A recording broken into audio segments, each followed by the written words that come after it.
협심증을 여태까지 진단을 한 번도 받은 적이 없고 상비약으로 집에 니트로글리세린을 가지고 계신 경우가 있는데, 혈압약도 그렇고요. 갑자기 본인이 가슴 통증이 생기면 그 약을 그냥 드셔보는 거죠. 쇼크 상태일 때는 간신히 버티고는 혈압마저 낮추는 굉장히 이제 치명적인 상황이 생길 수밖에 없기 때문에 100세 시대를 어떻게 준비하느냐에 따라 노후의 삶이 실제로 달라질 수 있나요? 사실 질문 자체가 너무 광범위하고 요약해서 말씀드리기 어려운 문제입니다. 하지만 조금 뻔한 정답은 정해져 있습니다. 결국은 누가 잘 준비하냐는 건데요. 노후의 삶의 질을 떨어뜨리는 가장 핵심적인 세 가지 요소가 건강, 경제, 그리고 사회활동적인 것일 겁니다. 이 세 가지는 서로 밀접하게 또 맞물려 있어서 나머지 두 가지가 괜찮아도 하나가 무너지면 삶의 질 전체가 떨어질 수밖에 없습니다. 따라서 삶의 질을 높게 유지하기 위해서는 세 가지 중 하나도 놓치지 말고 준비해야 합니다. 첫째, 이제 건강한 삶을 유지하기 위해서 잘 먹고 잘 자는 게 기본인데요. 여기서 모든 걸 다 설명드리긴 좀 힘들지만 이제 그 단백질 위주의 균형 잡힌 식사를 해야 되고, 또 이게 식사를 잘한다는 전제 조건이 이제 뭘 잘 먹어라 이거의 더 전 단계가 평소에 구강 검진도 잘 받고, 이제 증상이 없어도 이제 내시경을 하셔가지고 이상소견을 적극적으로 치료를 하셔야 되거든요. 결국 그게 다 평소에 관리하는 습관이고요. 결국 이제 잘 드시면서 나이가 드시면 드실수록 수면 위생이 떨어지고 수면의 질도 떨어질 수밖에 없는데 노력할 수밖에 없습니다. 이게 일상 생활 습관으로 교정이 안 되면 어쩔 수 없이 수면제를 이제 소량 처방받아서 도움을 조금 받아야 되는데, 또 너무 약에만 의존한다기보다는 수면 위생을 어떻게든 잘 관리하시고 습관을 잘 들이셔서 최소 하루 7시간 이상 잘 잘 수 있도록 노력해야 됩니다. 그리고 여기에 더해서 일주일에 3일, 욕심내면 5일 이상 근력 운동을 계속 하셔서 근육이 빠지지 않는 것도 삶의 질을 떨어뜨리지 않는데 굉장히 핵심적인 요소라고 볼 수 있겠습니다. 그리고 나이가 들면 자연스럽게 소득도 줄고 사회활동도 줄어들 수밖에 없는데, 거기서 오는 위축감이 사실 굉장히 심하거든요. 그래서 이게 신체적 기능이 괜찮더라도 정신적으로 우울감이나 외로움 등이 이제 생기는데, 이것도 증상이라고 보면 사실 증상일 수 있고 어떻게 보면 신체적인 것보다 더 중요한 문제일 수 있습니다. 그래서 본인이 그렇게 위축감이나 우울감이나 소외감이 들면 그거에 너무 억눌리지 마시고 적극적으로 보호자나 아니면 만날 수 있는 친구분들, 그리고 거기서도 더 부족하면 전문가한테 적극적으로 상담을 요청하셔서 거기서 도움을 확실히 받으셔야지 신체적으로 건강해도 이제 따르는 정신적인 거를 극복을 할 수가 있고, 사실 경제적인 안정감을 한마디로 이렇게 정의하는 건 굉장히 어렵습니다. 사람마다 이게 어느 정도 내가 뭐 자산이나 돈이 있어야지 안정감이나 행복감을 느낄 수 있는 게 다 다르고, 이건 사실 또 준비를 열심히 한다고 하더라도 또 불가항력적인 측면이 굉장히 많거든요. 그럴 때는 이제 보호자나 아니면 뭐 사회적인 제도 이런 거를 잘 활용하셔서 최대한 이제 삶의 질을 유지하도록 극복하셔야 되는데, 사실 굉장히 어려운 문제라는 거를 잘 알고 있습니다. 그래도 이게 아예 모르고 대비를 안 하시는 거랑 그래도 인지를 하고 계신 거랑 또 이제 준비의 정도가 굉장히 다르거든요. 그래서 그런 앞서 말씀드린 세 가지를 유연하게 준비하시면서 긍정적인 태도를 계속 이제 가지고 계시면 삶의 질을 좀 계속 높은 수준으로 만족하면서 여생을 편하게 보내실 수 있을 것 같습니다. 심장마비가 혼자 있을 때 발생하면 대처가 어렵다고 느끼는 분들이 많은데요. 실제로 할 수 있는 행동이 있나요?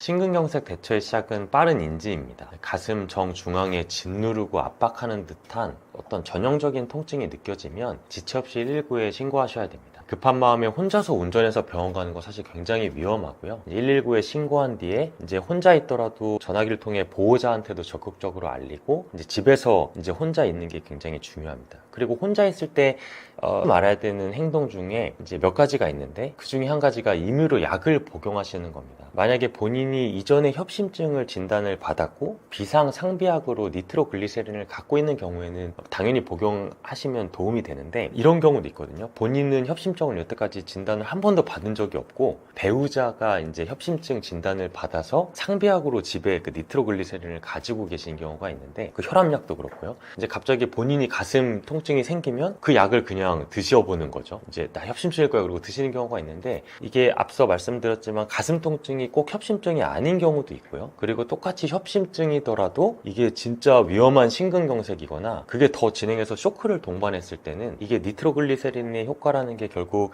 관상동맥을 넓혀주면서 증상을 완화시키는데, 이게 관상동맥만 넓혀주는 게 아니라 전체 혈관을 다 이완하는 효과가 있습니다. 그래서 자연스럽게 이제 혈압이 좀 어느 정도 떨어질 수밖에 없는데, 이게 정상 상태는 혈압 떨어지는 게 위험하진 않지만 쇼크 상태일 때는 이제 간신히 버티고는 혈압마저 낮추는 굉장히 이제 치명적인 상황이 생길 수밖에 없기 때문에 임의로 니트로글리세린을 막 복용하시는 거는 굉장히 안 좋습니다. 근데 이 잘못된 상식으로 복용하시는 분들이 실제로 응급실에 굉장히 많으시거든요. 그때마다 사실 저희도 좀 안타까운 마음이 많이 생깁니다. 그래서 이 채널을 더불어서 그거를 꼭 강조하고 싶습니다. 그래서 119에 신고하고 편안한 자세로 기대서 좀 쉬고 임의로 약을 복용하지 말고, 이게 이제 혼자서 이제 지킬 수 있는 최선의 방법이라고 생각하시면 되겠습니다.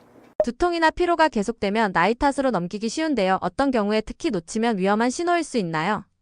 두통은 크게 원인 없이 오는 1차성 두통이랑 실제 특정 원인이 있어서 발생하는 2차성 두통으로 구분할 수 있습니다. 1차성 두통은 뇌의 어떤 미세한 변화로 인해서 통증이 결국 생긴 건데, 이제 원인이 사실 없기 때문에 통증의 위치와 양상으로 그냥 진단명을 구분하게 됩니다. 그래서 한쪽에 이렇게 박동성으로 느껴지는 두통을 편두통, 그리고 이제 뒷목으로 시작돼가지고 띠를 두르는 듯한 통증을 긴장성 두통이라고 하고요. 그리고 또 분발성 두통, 이제 눈을 누르면서 무거운 통증을 분발성 두통, 이렇게 이제 이름을 붙이게 되는 건데, 결국은 원인 없이 증상만 있기 때문에 그에 따른 적절한 진통제랑 통증을 줄이는 그런 악화 요인들을 제거하는 게 치료의 방향입니다. 이에 반해서 좀 이제 2차성 두통이 굉장히 위험한데, 결국은 두통을 유발하는 머리에 어떤, 아니면 머리를 포함한 다른 전신적인 문제가 있을 때 이제 두통이 생기는 거거든요. 그래서 이런 두통은 1차성 두통에 비해 대부분 증상이 더 심하고 급작스럽게 나타나는 경우가 굉장히 많습니다. 갑자기 누가 망치로 때린다고 표현하시는 분들도 있고, 번개에 갑자기 맞은 듯한 어떤 살면서 처음 경험해보는 극심한 두통이 이제 생기는 경우가 많고요. 그리고 가만히 이제 휴식 때 생기는 게 아니라 내가 이제 운동하고 있거나, 아니면 막 감정적으로 흥분한 상태에서, 아니면 화장실에서 이제 힘주다가 갑자기 발생한 두통이라든지, 아니면 태어나면서 처음 겪어보는 뭐 양상의 두통, 눈을 뜨지 못할 정도의 두통이라든지, 아니면 고열을 동반한 두통, 아니면 의식저하나 시야장애 같은 어떤 다른 신경학적 이상 증상이 동반된 두통 같은 경우에는 이제 위험한 2차성 두통일 가능성이 굉장히 높습니다. 이럴 때는 지체 없이 응급실을 오셔야지, 평소에 내가 스트레스가 많아서 아니면 잠을 잘 못 자서 두통 생겼나 보다 이렇게 당연히 관가하시면 안 되고요. 이제 응급실에 내원하셔서 검사를, CT나 MRI 검사를 해봐서 뇌출혈, 뇌종양, 뇌수막염 같은 치명적인 증상에 의한 것이 아닌지를 꼭 확인해 보셔야 됩니다. 고령자의 응급 상황은 젊은 사람과 다르다고 하는데 가장 큰 차이점은 무엇인가요?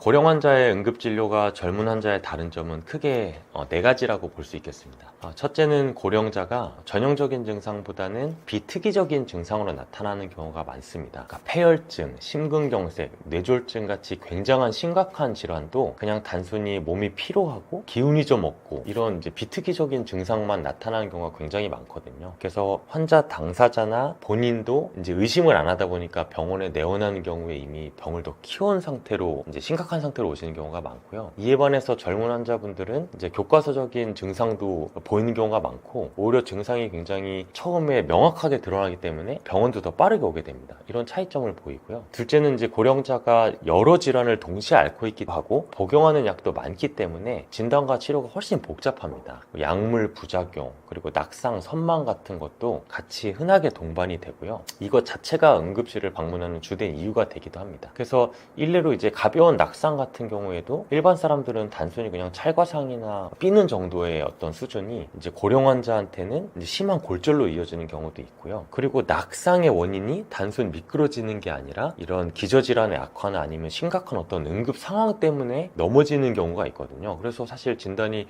굉장히 복합적이고 어려워질 수밖에 없습니다. 그리고 세 번째는 고령 환자가 이제 젊은 환자에 비해 같은 증상이라도 훨씬 더 많은 검사랑 자원이 필요합니다. 이제 혈액 검사나 영상 검사가 많아질 수밖에 없고요.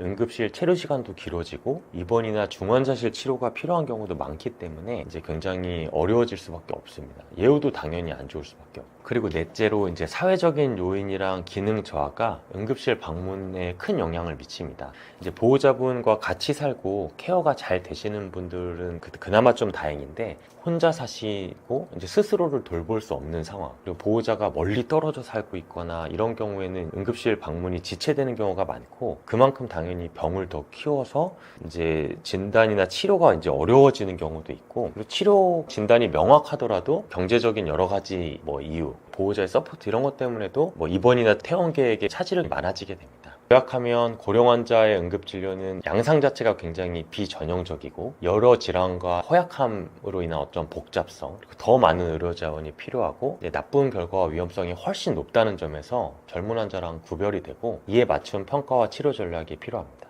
걷기 말고도 집에서 할 수 있는 낙상 예방 방법이 있을까요? 낙상을 예방하기 위해서 걷기만으로 충분하지 않을 때가 많습니다. 집에서 할 수 있는 낙상 예방 방법으로 이제 단순 걷기보다는 균형이랑 근력 강화 운동이 이제 병행됐을 때가 훨씬 더 효과적인데요. 사실 매일 하면 좋고요. 매일 할 수 없으면 주 3회 이상, 아니면 좀 더 많으면 5회 이렇게 이제, 그리고 당연히 단기간보다는 3개월 이상 지속해야지 그 효과를 볼 수 있습니다. 운동 강도는 개인의 기능 수준에 맞춰서 부상을 초래하지 않는 수준에서 점진적으로 난이도를 높이는 게 중요한데, 사실 헬스장을 가서 제대로 된 운동기구랑 운동을 배우면서 하는 게 이제 가장 최선이지만, 현실적으로 그렇지 못하시는 분들은 집에서라도 이제 운동할 수 있는 게 굉장히 많거든요. 기본적으로 계속 의식을 하면서 자주 움직이시려고 노력을 하시는 게 굉장히 중요하고요. 이제 근육이 줄어들지 않도록 부하를 가하셔야 되는데, 대표적인 운동으로 의자에 그냥 앉아서 다리를 올렸다가 내렸다가, 그리고 그 올렸다 내렸다가 편하시면 올려서 버텨보셨고요. 버텨보시는 시간이 점점 늘어나서 그것도 수월하다 그러면 이제 처음에는 안전하게 의자나 책상 같은 걸 짚고 앉았다 일어났다를 하시고, 그게 이제 수월하시면 한 다리로 서서 버티기, 이런 운동, 이제 다양한 운동 프로그램이 있습니다. 그래서 그런 거를 결국은 별거 아닌 근력 운동일 수 있겠지만, 그거를 또 매일 하면서 하체 다리 근력을 유지하시는 분들이랑 안 하시는 분들이랑 낙상의 위험도가 엄청 크게 차이가 난다고 되어 있습니다. 그래서 그거를 이미 소개하는 다른 책이나 유튜브 어떤 컨텐츠가 굉장히 많거든요. 그래서 적극적으로 검색하셔서 오늘부터라도 적극적으로 집에서 운동하는 것을 추천합니다. 그리고 그렇게 근력 운동 유지도 굉장히 중요하지만 집안 환경 개선도 굉장히 중요합니다. 밝게 조명을 유지하고, 그리고 미끄럼 방지 매트, 그리고 신발도 미끄럽지 않게 자주 사서 이제 신는 게 굉장히 중요하고요. 그리고 괜히 지팡이나 보행기를 사용하라고 하시면 괜히 내가 이제 더 나이 든 것 같아서 막 사용하기 싫어하시는 어르신들 굉장히 많거든요. 근데 저는 지팡이랑 워커도 적극적으로 사용하시는 것을 권합니다. 그게 이제 낙상의 위험도를 많이 낮출 수 있고요. 그리고 시력이랑 청력, 이런 감각기관도 계속 이제 진료 보시고 계속 이제 좋게 유지를 하셔야지 낙상 예방에 굉장히 큰 도움을 받을 수가 있습니다. 그래서 응급실에서 근무하다 보면 이제 한 번의 낙상으로 인해서 특히나 고관절, 골절이나 이제 뇌출혈이 생기는 경우에는 건강하시는 분들도 한순간에 이제 삶의 질이 저하되는 안타까운 케이스를 많이 봅니다. 그래서 제가 설명이 조금 길어졌지만, 이제 운동도 열심히 하시고, 그리고 낙상의 위험성을 높이는 여러 가지 환경을 개선하셔서 낙상으로부터 좀 이렇게 자유로워지시면 훨씬 삶의 질을 높게 유지하시는 데 도움이 될 것 같습니다. 노화를 완전히 막을 수는 없다고 하는데, 그럼에도 응급 상황 대비가 중요한 이유는 무엇인가요? 고령자가 응급 상황에 대비하는 이유는 노화로 인한 신체적, 인지적 변화와 만성질환의 증가로 응급 상황에 더욱 취약해지기 때문입니다. 노화는 피할 수는 없지만 사전에 준비를 하면 응급 상황이 발생했을 때 그로 인해서 생기는 건강 악화, 치료 지연, 그리고 급성기가 지나고 나서의 재활할 수 있는 정도가 완전히 달라지게 됩니다. 그리고 이게 이제 어설프고 두리뭉실하게 알면 막상 응급 상황에 닥쳤을 때 그 당황한 마음에 정확히 대처하기가 엄청 힘들거든요. 그래서 평소에 정확하고 완벽하고 반복된 의학 지식을 숙지하시는 게 중요하고요. 그리고 그거를 구체적으로 응급 상황에 오지 않았을 때 대비를 해두는 것이 굉장히 중요합니다. 특히 이제 고령자는 이동 능력 자체가 굉장히 떨어지고, 그리고 응급 상황이 생겼을 때 이제 의료진이나 구급대원이나 아니면 다른 보호자 간의 의사소통 하시는 것 자체가 굉장히 어려우신, 이제 사회적으로 고립된 분들이 굉장히 많기 때문에 응급 상황에서 적절한 대응이 어렵습니다. 그래서 평소에 그런 대비책을 마련해 놓지 않다가 응급 상황을 맞닥뜨리면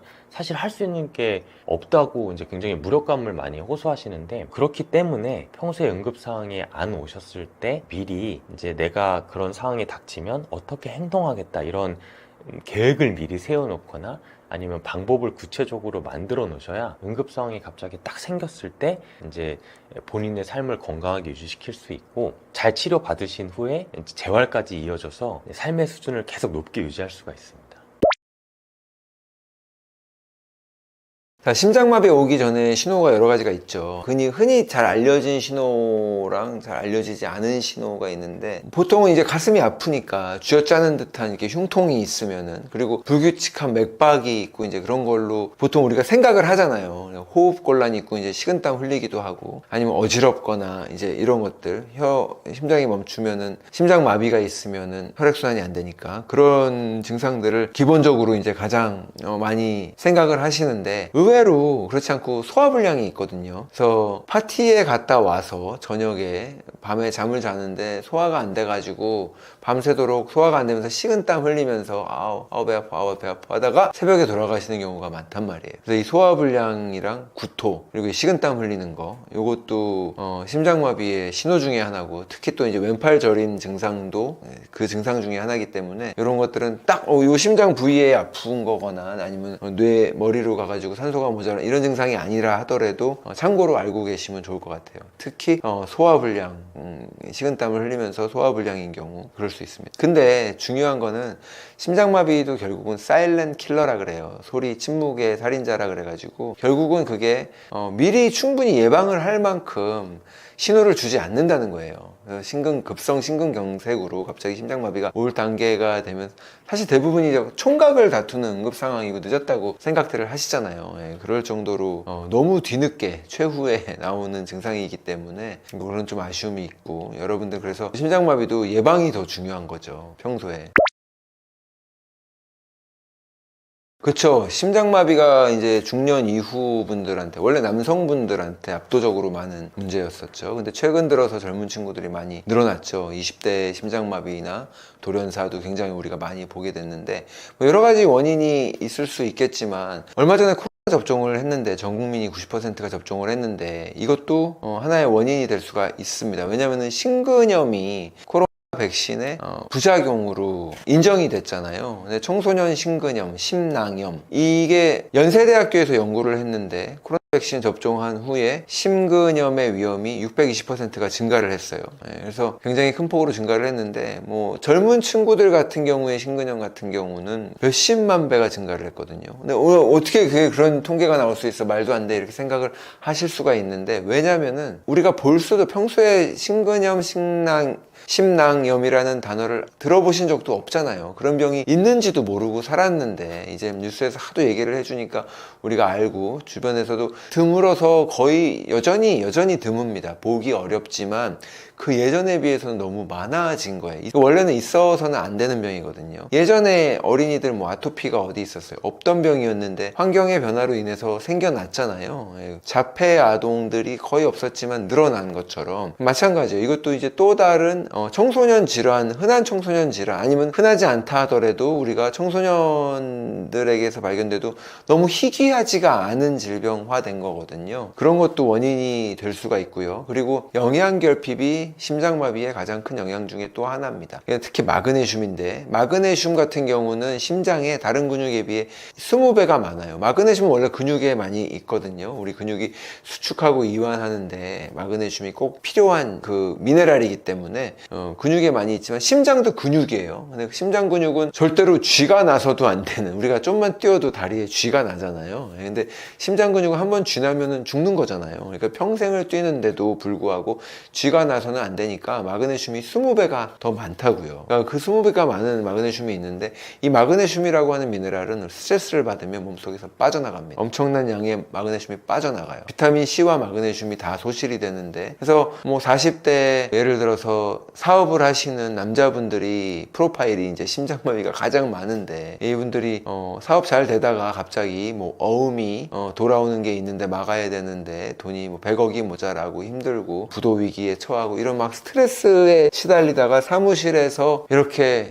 돌아가시는 경우가 있어요. 의자에 앉아서 라면 먹고 누우셨는데 돌아가셨다. 얼마 전에 6개월 전에 건강검진했을 때 멀쩡했다는데 갑자기 심장마비로 돌아가셨대. 이런 소식을 들을 수가 있거든요. 스트레스로 인해서 마그네슘이 급격하게 빠져나가는 거예요. 그래서 저는 남자분들 특히 흡연하고 술 마시고 이러면 또 걔네들도 미네랄을 소진시키거든요. 예. 그리고 아까 당뇨가 있는 분들 혈당, 당이 밀도가 있고 무겁기 때문에 중력이 있어서 미네랄들을 끌어들입니다. 그래서 자기가 딱 끌어들여가지고 소변으로 나갈 때 끌고 나가요. 그러니까는 이런 분들도 영양소가 밑빠진 독에 물 붓기식으로 빠져나가는 분들이거든요. 그러니까 이런 사람들은 특별히 더 많이 먹어줄 필요가 있는 거죠. 그래서 마그네슘이 부족해지지 않도록 충분히, 마그네슘을 떠나서 전체적으로 미네랄은 다 같이 활동을 하기 때문에 미네랄이 부족해지지 않도록 많이 먹어주시는 게 중요합니다. 심장질환을 막을 수 있는 운동이 어떤 것이 있을까? 그러니까 심장질환을 딱 예방한다는 게 아니라 심장질환이라고 하는 경우는 대부분이 혈압이 높은 사람들에게 문제가 되지요. 그리고 부정맥도 문제가 될 수 있고, 그래서 어떤 것들이든 운동은 다 도움이 되는데 특히 그 중에서도 고강도 인터벌 트레이닝이나 아니면은 등척 운동이 도움이 됩니다. 고강도 인터벌 트레이닝 같은 경우는 인슐린 저항성을 되돌리기 때문에 콜레스테롤 수치도 낮출 수 있고 혈당도 낮출 수 있기 때문에 그런 면에서 혈당이 떨어지고 그러면은 혈압도 어느 정도는 완화될 수가 있거든요. 그리고 또 다른 운동은 등척 운동은 영국의 스포츠 의학 저널에서 연구를 했어요. 1990년에서 2023년까지 33년 동안 270개의 임상시험들을 다 들여다보면서 어떤 운동이 제일 효과가 있을까 그걸 본 건데 한 15,000명, 15,800명 이상을 들여다봤습니다. 5가지 운동을 비교를 했어요. 유산소 운동, 근력 운동, 그리고 근력과 유산소 운동을 합친 운동, 그리고 고강도 인터벌 트레이닝, 그리고 등척 운동. 모든 운동들이 다 똑같이 혈압을 낮추는 효과를 나타냈는데 그 중에서 가장 효과를 나타냈던 게 등척 운동이었어요. 등척 운동은 움직이지 않는 운동이거든요. 예를 들면은 플랭크라든가 플랭크 동작으로 이렇게 있잖아요. 30초고 1분이고 아니면은 월 스쿼트라 그래가지고 이렇게 스쿼트하고 내려가서 앉는 자세에서 무릎이나 엉덩이가 90도로 꺾인 자세에서 딱 고정돼 가지고 벽을 지탱하고 있는 게 월 스쿼트예요. 예. 그런 자세로 이제 있어주는 거죠. 그렇게 운동을 하면은 이 근육이 이렇게 수축하고 오랫동안 수축하고 있다가 운동 끝나고 막 일어날 때 이완이 되면서 혈액이 몰리기 때문에 혈압을 낮춰주는 효과가 가장 드라마틱하게 나타난다는 거고요. 이 플랭크보다는 월 스쿼트가 조금 더 효과가 있었어요. 아무래도 이 상체나 복근보다는 이 엉덩이와 허벅지가 우리 몸에서 제일 큰 근육이기 때문에 아마 가장 큰 드라마틱한 효과를 나타내지 않았나 이렇게 생각을 하는데 등척 운동 같은 게 결국은 부정맥이나 우리 심장의 무리를 가장 덜 하게 하고 혈압을 내려주는 게 그래서 심장의 과부하를 줄여주는 게 가장 좋은 거니까 이런 운동들이 도움이 된다고 할 수가 있고요. 그리고 모든 운동은 유산소 운동이 됐든 무산소 근력 운동이 됐든 모든 운동은 심장을 트레이닝하게 돼 있습니다. 혈액순환 전체를 트레이닝하게 돼 있습니다. 그래서 혈관 자체도 운동이 되는 것이고 혈관도 단순한 빈 빨대관이 아니에요. 그리고 그냥 피만 통과되는 파이프라인 같은 게 아니라 얘도 근육이 있거든요. 그래서 혈관도 이완이 되기도 하고 확장이 되기도 하고 또 수축이 되기도 하고 그렇기 때문에 혈압약이 작동을 하겠죠. 혈관에. 그래서 그런 작용을 하기 때문에 거기도 근육이 다 들어있고 근육이 하는 일이거든요.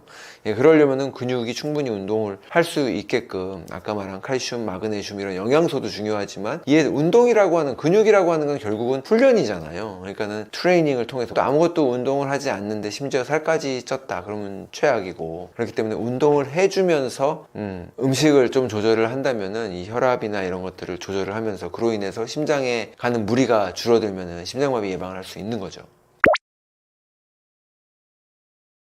심장 질환을 가진 사람들이 피해야 할 음식 하면은 보통은 이제 혈압이랑 연관이 돼 있으니까는 소금 안 먹으려고 저염식 하신단 말이에요. 근데 궁극적으로 저염식은 오히려 심장마비 위험을 더 높입니다. 우리 근육이 제대로 활동을 하려고 그러면 나트륨의 역할도 되게 중요하기 때문에 심장이 제대로 작동하기 위해서는 소금도 먹어주셔야 돼요. 소금을 먹으면 일시적으로 혈압이 올라가는 게 관측이 되거든요. 그렇기 때문에 소금을 먹지 말라는 조언이 나온 건데 이게 요즘 좀 바뀌고 있어요. 트렌드가. 그러니까 여러분들도 앞으로 또 계속해서 가이드라인이 계속 바뀌잖아요. 이거는 바뀔 가능성이 굉장히 큰데 미리 알려드리는 거고요. 그리고 혈압이 높은 분들은 이제 채식하면은 혈압이 떨어지는 경우가 있어서 고기가 안 좋고 고기가 원인이라고 생각하시는 경우가 있어요. 예. 근데 딱히 고기가 혈압을 올리지는 않고요. 혈압을 올리고 인슐린 저항성을 더 악화시키는 거는 단순당이고 탄수화물이기 때문에 우리가 현대인들이 한 60% 이상, 거의 70% 가까이를 탄수화물로 먹거든요. 우리가 영양소에는 지방, 단백질, 탄수화물이 있는데 이 중에서 지방과 단백질이 더 좋은 양질의 영양 공급원이고 칼로리 공급원이고 깨끗한 에너지를 제공하고 그러는데 더럽게 연소하는 탄수화물을 주 원료로 대부분의 사람들이 포도당만 이용하면서 그거를 연료 삼으면서 가장 많은 양을 먹고 있단 말이죠. 예. 그 결과가 인슐린이 많이 분비돼서 인슐린 저항성이 심해지는 거였기 때문에 탄수화물이나 이런 것들을 가장 피해야 하는 운동은 과도한 탄수화물이 되겠습니다. 탄수화물을 좀 피하시는 게 좋고 의외로 소금이나 고기, 육류, 적색육 걱정하지 않으셔도 괜찮아요. 가공육은 다르죠. 가공육은 적색육과 가공육은 서로 다른 장르입니다. 예. 여러분, 이 치유랑 치료는 다르거든요. 병원에서 우리가 치료받을 수는 있지만 치유받는 공간은 아니에요. 적어도 현대의학 시스템 속에서는 그렇습니다. 우리가 병원에 가장 많이 가는 이유가 당뇨, 고혈압, 콜레스테롤, 암일 거예요.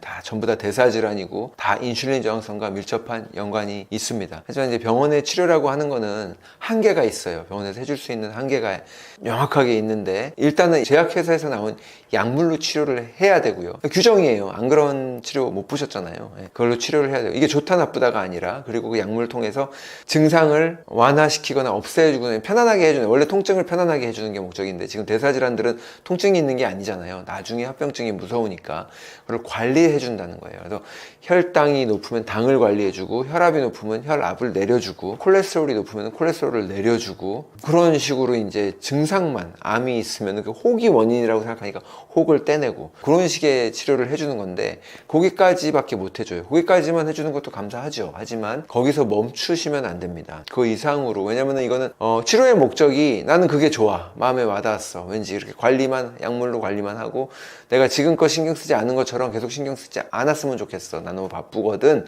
이라고 하신다면 그게 맞는 치료가 돼서 그걸 선택하시면 돼요. 근데 이 관리라는 게 완벽하지가 않습니다. 한계가 있고. 그래서 당뇨 환자분들도 결국은 당이 계속 진행이 돼서 당뇨약을 더 센 거를 쓰다가 나중에 인슐린 주사를 맞다가 신장에 문제가 생기면 투석을 하다가 나중에는 이식을 해야 되는 이 단계를 누구나 다 가게 돼 있거든요. 그렇기 때문에 이 관리의 차원을 넘어서서 이거를 되돌리는, 그러니까 인슐린 저항성의 원인이라고 했으니까 그걸 되돌리면 돼요. 그러니까 그걸 되돌릴 수 있는 노력을 기울이시는 게 좋겠습니다. 이 방송에서 쭉 길게 이제 말씀을 드렸는데 또 이에 대한 자세한 이야기들을 저희가 닥터조의 채널에서도 이야기를 다루고 있으니까 여러분들 도움 받으시기를 바라고요. 또 닥터조의 건강 이야기 네이버 카페가 있습니다. 거기에서는 직접 궁금하신 것들 질문하시고 답변 받으실 수 있고 저 말고도 다른 기능의학 선생님들 통해서 답변 받으실 수 있고 그런 공간이 있으니까 여러분들 한번 필요하신 분들 함께 하시면 좋을 것 같아요. 감사합니다.